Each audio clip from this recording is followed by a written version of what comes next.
Uniform civil code या समान नागरिक संहिता यूसीसी में देश में सभी धर्मों समुदायों के लिए एक समान एक बराबर कानून बनाने की वकालत की गई है। आसान भाषा में बताया जाए तो इस कानून का मतलब है कि देश में सभी धर्मों समुदायों के लिए कानून एक समान होगा। यह संहिता संविधान के अनुच्छेद 44 के तहत आती है। इसमें कहा गया है कि राज्य पूरे भारत में नागरिकों के लिए एक समान नागरिक संहिता सुनिश्चित करने का प्रयास करेंगे। यह मुद्दा एक सदी से भी ज्यादा समय से राजनीतिक नैरेटिव और बहस के केंद्र बना हुआ है और भारतीय जनता पार्टी बीजेपी के लिए प्राथमिकता का एजेंडा रहा है। भाजपा 2014 में सरकार बनने से ही यूसीसी को संसद में कानून बनाने पर जोर दे रही है।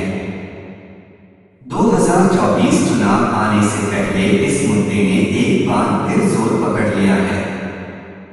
भाजपा सत्ता में आने पर यूसीसी को लागू करने का वादा करने वाली पहली पार्टी थी और यह मुद्दा उसके 2019 के लोकसभा चुनाव घोषणा पत्र का हिस्सा था।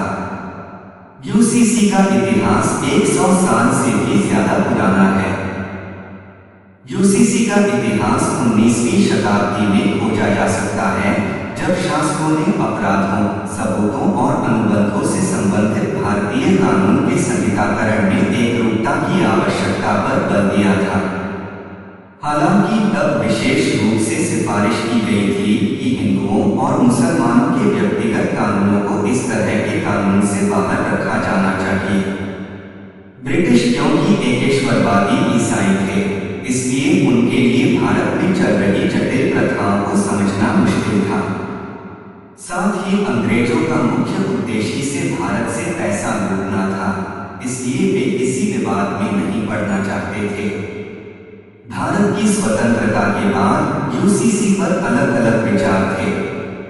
कुछ सदस्यों का मानना था कि यूसीसी भारत जैसे अलग अलग धर्मों और संप्रदायों वाले देश में लागू करना ठीक या बेहतर नहीं होगा, जबकि अन्य का मानना था कि यूसीसी देश में अलग अलग समुदायों के बीच एक देश एक कानून की तर्ज पर सद्भाव लाएगा। यूसीसी को लेकर बाबा साहब आम्बेडकर और पंडित जवाहरलाल नेहरू की अलग अलग राय। Doctor B R. अम्बेडकर का इस मुद्दे पर मानना था कि यूसीसी कोई थोपा हुआ नहीं बल्कि केवल एक प्रस्ताव था। वहीं देश के पहले प्रधानमंत्री पंडित जवाहरलाल नेहरू का कहना था, मुझे नहीं लगता कि वर्तमान समय में भारत में मेरे लिए इसे आगे बढ़ाने का प्रयास करने का समय आ गया है। सुप्रीम कोर्ट ने कई ऐतिहासिक निर्णयों में सरकार से यूसीसी को लागू करने का आह्वान किया है और समय समय पर न्यायालय ने केंद्र सरकार से इस पर अपना रुख स्पष्ट करने को कहा है। मोहम्मद अहमद दास बनाम शाह बानो बेगम के ऐतिहासिक फैसले में सुप्रीम कोर्ट ने एक तलाकशुदा मुस्लिम महिला की याचिका पर सुनवाई करते हुए याचिकाकर्ता के पक्ष में फैसला दिया और समुदाय के व्यक्तिगत कानूनों की बजाय भारत के कानून सीआरपीसी को प्राथमिकता दी थी। इस फैसले में अदालत ने यह भी कहा था कि संविधान का अनुच्छेद 44 एक बेकार पड़ा हुआ आर्टिकल बनकर रह गया है। हालांकि देश में एक शहर ऐसा भी है जहां आज या कल से नहीं बल्कि लगभग 150 साल पहले यूसीसी लाया गया था। वर्तमान में गोवा भारत का एकमात्र राज्य है जहां समान नागरिक संहिता है। इस संहिता की जड़ें 1867 के पुर्तगाली नागरिक संहिता में मिलती हैं, जिसे पुर्तगालियों द्वारा लागू किया गया था और बाद में इसे वर्ष 1966 में नए संस्करण के साथ बदल दिया। गोवा में सभी धर्मों के लोगों के लिए विवाह, तलाक, विरासत आदि के संबंध में समान कानून है। प्रधानमंत्री नरेंद्र मोदी ने समान नागरिक संहिता की पुरजोर वकालत करते हुए विरोधियों से सवाल किया कि दोहरी व्यवस्था से देश कैसे चलेगा।